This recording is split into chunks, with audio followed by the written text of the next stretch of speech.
छत्तीसगढ़ में इस समय चारों तरफ चुनावी हवा बह रही है। आप जहां भी जाएंगे आपको वहां पर केवल एक ही सवाल सुनने को मिलेगा कि छत्तीसगढ़ में भाजपा की बादशाहत बरकरार रहेगी या फिर कांग्रेस फिर से वापसी करेगी। तो जहां भी आप जाएं, चाहे वह पान का ठेला हो या फिर कहीं पर नुक्कड़ पे बैठे हों या फिर पार्क में आप बैठे हों, सभी जगह केवल एक ही चर्चा चल रही है कि इस बार छत्तीसगढ़ में भाजपा की सरकार बनेगी या फिर कांग्रेस फिर से एक बार वापसी करेगी। बहरहाल इसके बारे में कुछ भी कह पाना अभी संभव नहीं है, लेकिन जो हवा चल रही है उसके हिसाब से चर्चाओं का दौर चालू हो चुका है और जो बात निकल कर सामने आ रही है वो ये है कि इस बार छत्तीसगढ़ में भाजपा की सरकार बन सकती है और कांग्रेस बुरी तरह से हार रही है। लेकिन इसका फैसला 3 दिसंबर को वोटों की गिनती और जो डाक मतपत्र हैं उनकी गिनती के बाद ही स्पष्ट हो पाएगा कि जो कयास लगाए जा रहे हैं क्या वे सही हैं या फिर केवल मनगढ़ंत अपनी अपनी सोच है। लेकिन इसके बारे में जो सर्वे की रिपोर्ट निकलकर सामने आई है उसके बारे में आपको मैं जानकारी दे देता हूं। इसमें नई दुनिया की जो ओपिनियन पोल है इसमें बीजेपी को 46, कांग्रेस को 35, बीएसपी को 7 और अदर को 2 सीटें मिलती हुई दिखाई दे रही हैं।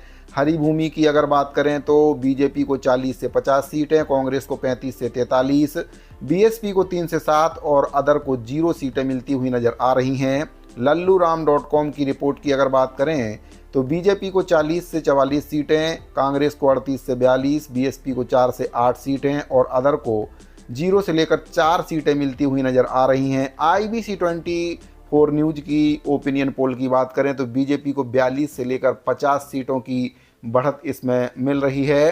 कांग्रेस को 32 से 38 सीटें मिलती हुई नज़र आ रही हैं, बीएसपी को 6 से 8 सीटें मिल रही हैं और वहीं पर अदर की बात करें तो 1 से लेकर 3 सीटों का अनुमान लगाया जा रहा है कि वे अदर पार्टियों के खाते में जा सकती हैं। लेकिन जो भी ओपिनियन पोल हैं अभी परफेक्ट इसके बारे में कुछ नहीं कहा जा सकता है, क्योंकि जब तक वोटों की गिनती नहीं हो जाती है ये केवल एक प्रकार से कोरे अनुमान रहते हैं।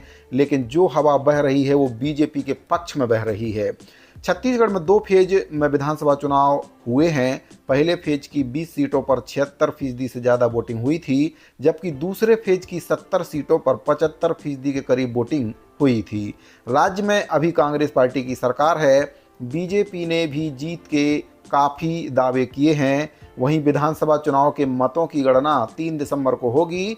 यह काउंटिंग 3 दिसंबर को सुबह 8 बजे से शुरू हो जाएगी और 3 दिसंबर को होने वाली मतगणना की प्रक्रिया की जानकारी अभी मिल रही है कि उसमें सुबह 8 बजे से जो मतगणना होगी सबसे पहले डाक मतपत्रों की गिनती इसमें की जाएगी। उसके बाद ईवीएम में डाले गए मतों की गणना की जाएगी। प्रत्येक विधानसभा क्षेत्र के लिए 14 टेबल लगाए जाएंगे और काउंटिंग के बाद परिणाम घोषित किए जाएंगे, जिसमें पार्टी के मेहनत का जो असर है वह दिखेगा कि किस पार्टी के द्वारा कितनी मेहनत की गई है।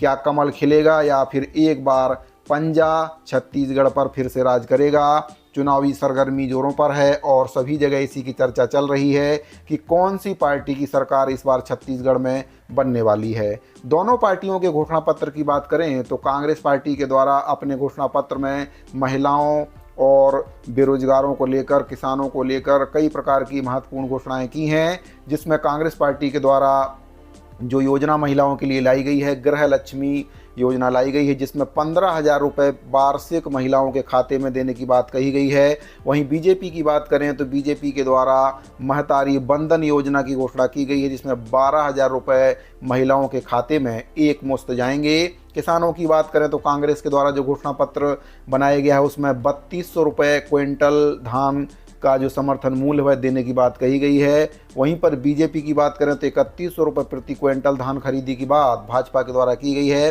अब छत्तीसगढ़ की जनता को इन दोनों योजनाओं में कौन सी योजना अच्छी लगने वाली है यह 3 दिसंबर को ही पता चल पाएगा।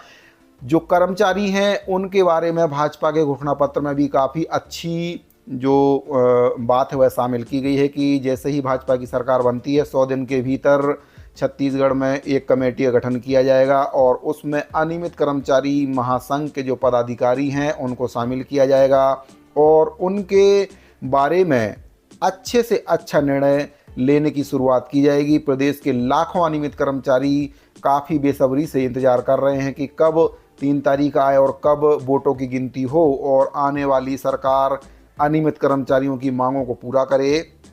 अगर बात करें कांग्रेस पार्टी की, तो कांग्रेस पार्टी के द्वारा किसानों का कर्जा माफ़ करने की बात कही गई है। वहीं पर भाजपा के द्वारा भी कई प्रकार के वादे छत्तीसगढ़ की जनता से किए गए हैं। अब देखने वाली बात यह है कि छत्तीसगढ़ की जनता किसकी बातों पर विश्वास करती है, क्योंकि वादे तो कई सारे किए जाते हैं लेकिन उन पर अमल बहुत ही कम हो पाता है, क्योंकि जो वादे घोषणा पत्र में रहते हैं उनको सरकार बनने के बाद कहीं ना कहीं पार्टियां एक किनारे रख देती हैं और अपने मनमर्जी से बेकाम करने लगती हैं। भाजपा और संघ की आंतरिक रिपोर्ट में भी भाजपा की सरकार बनने का दावा किया जा रहा है। खुफिया विभाग का झुकाव कांग्रेस की तरफ है, जहां 48 से 55 सीटें मिलने की संभावना वे कांग्रेस को जता रहे हैं, लेकिन भाजपा का दावा है कि उनका जो बहुमत है वह काफ़ी इस बार अधिक होगा और आश्चर्यजनक नतीजे देखने को मिल सकते हैं। 15 साल भाजपा के द्वारा छत्तीसगढ़ पर शासन किया गया था, लेकिन एंटी इनकम्बेंसी की वजह से हार का सामना करना पड़ा था। कई प्रकार की योजनाएं भी ऐसी थी जो छत्तीसगढ़ की जनता को पसंद नहीं आ रही थी। कांग्रेस के द्वारा 5 साल छत्तीसगढ़ पर शासन किया गया है और कई प्रकार की महत्वपूर्ण योजनाएं उनके द्वारा चलाई जा रही थी, जिसमें नरुआ गरुआ घुरुआ योजना कांग्रेस की प्रसिद्ध योजना थी और कई लोगों को इस योजना के बारे में काफ़ी कुछ अच्छी बातें भी नज़र आई और कुछ लोगों को यह एक प्रकार की फालतू योजना लगी। तो कांग्रेस के द्वारा जो घोषणा पत्र बनाया गया उसमें 500 रुपये सिलेंडर देने की बात कही गई है। महिलाओं के द्वारा इस चुनाव में काफ़ी बढ़ चढ़कर हिस्सा लिया गया है और पूरे चुनाव की दशा और दिशा बदलने की क्षमता महिलाओं में है और इस चुनाव में आपको देखने को भी मिलेगा। तो महिलाओं का क्या ओपिनियन है सुनते ही वीडियो में कि उनके द्वारा किस पार्टी को वोट दिया गया है और किस पार्टी की सरकार वे छत्तीसगढ़ में चाहते हैं। मेरा वोट महतारी वंदन योजना के लिए, मोदी जी की गारंटी के लिए, देश की सुरक्षा, हम नारियों की सुरक्षा के लिए वोट सिर्फ कमल के फूल को। तो छत्तीसगढ़ की महिलाओं के द्वारा अपने मताधिकार का प्रयोग किया गया। इस बार भारी संख्या में महिलाओं के द्वारा मतदान किया गया है। भाजपा की बात करें तो भाजपा संगठन के अलावा भी अन्य स्रोतों से आकलन करने में जुटी हुई है। स्टेट खुफिया विभाग भाजपा को मात्र 30 सीटें दे रहा है। तो बात करते हैं कि किसके द्वारा कितनी सीटें भाजपा को दी गई हैं। भाजपा संगठन के द्वारा भाजपा को 48 सीटें, आरएसएस के द्वारा 55 सीटें, खुफिया विभाग के द्वारा 35 से 38 सीटें दी गई हैं। और बात करें सट्टा बाजार की तो सट्टा बाजार के द्वारा भाजपा को 40 से 50 सीटें दी गई हैं। अब देखने वाली बात यह है कि किस पार्टी को कितनी सीटें मिलती हैं, इसका फैसला 3 तारीख को ही हो पाएगा।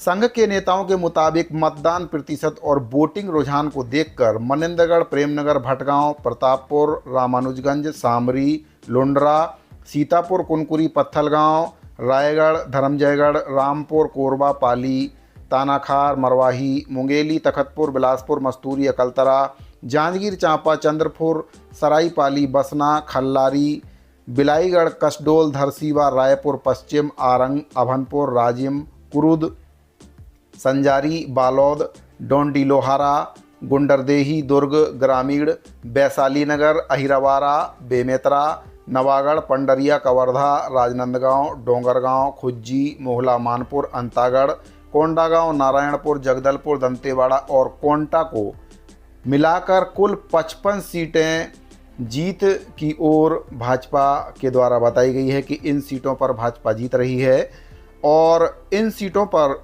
इनके द्वारा जीत की उम्मीद जताई जा रही है। फलौदी सट्टा बाजार की बात करें तो सट्टा बाजार कांग्रेस को मात्र 25 से 30 सीटें दे रहा है और बीजेपी को 40 से 50 सीटें सट्टा बाजार के द्वारा दी जा रही हैं। वैसे फलौदी सट्टा बाजार के आंकड़ों पर राज्य के नेताओं को काफ़ी कम भरोसा रहता है। नेताओं के मुताबिक आमतौर पर फलौदी सट्टा बाजार के नाम से अफवाह ज़्यादा फैलाई जाती है, इसलिए अंतिम नतीजे तक इंतजार करना होगा। चुनाव के नतीजे 3 दिसंबर को सामने आएंगे। प्रदेश में विधानसभा चुनाव 2023 के दोनों चरणों के मतदान के बाद हार और जीत को लेकर दोनों ही पार्टियां गुणा भाग लगा रही हैं। दूसरे चरण की 70 सीटों पर हुए मतदान के 24 घंटे के बाद भाजपा और राष्ट्रीय स्वयंसेवक संघ आरएसएस की आंतरिक रिपोर्ट से जो बातें बाहर निकल कर आई हैं, उनके मुताबिक छत्तीसगढ़ में भाजपा की सरकार बन रही है। संघ की आंतरिक रिपोर्ट में 55 सीटों पर भाजपा प्रत्याशी विजय प्राप्त कर सकते हैं, लेकिन 17 सीटों पर टक्कर मान रहे हैं। वहीं पर अगर हम बात करें कांग्रेस के वरिष्ठ नेताओं की, तो उनके द्वारा पहले ये बोला जा रहा था कि इस बार छत्तीसगढ़ में कांग्रेस 75 पार सीटें ला रही है, लेकिन चुनाव के बाद अब उनके बोल बदल चुके हैं और अब वे बात कर रहे हैं कि 75 पार सीटें लाना संभव नहीं है। तो जो हवा चल रही है उसके अनुसार कांग्रेस को बीजेपी कड़ी टक्कर दे रही है। किस पार्टी की सरकार छत्तीसगढ़ में बनेगी और कौन सी पार्टी विपक्ष में बैठेगी, आपकी इस पूरे मैटर पर क्या राय है, कमेंट बॉक्स में ज़रूर बताएं। क्या इस बार छत्तीसगढ़ में भाजपा की सरकार बन रही है या इस बार फिर से कांग्रेस वापसी कर रही है? आपकी इस बारे में क्या राय है, कमेंट बॉक्स में ज़रूर बताइए। साथियों, मिलते हैं अगली वीडियो में एक और महत्वपूर्ण जानकारी के साथ। अभी के लिए दीजिए इजाज़त। धन्यवाद।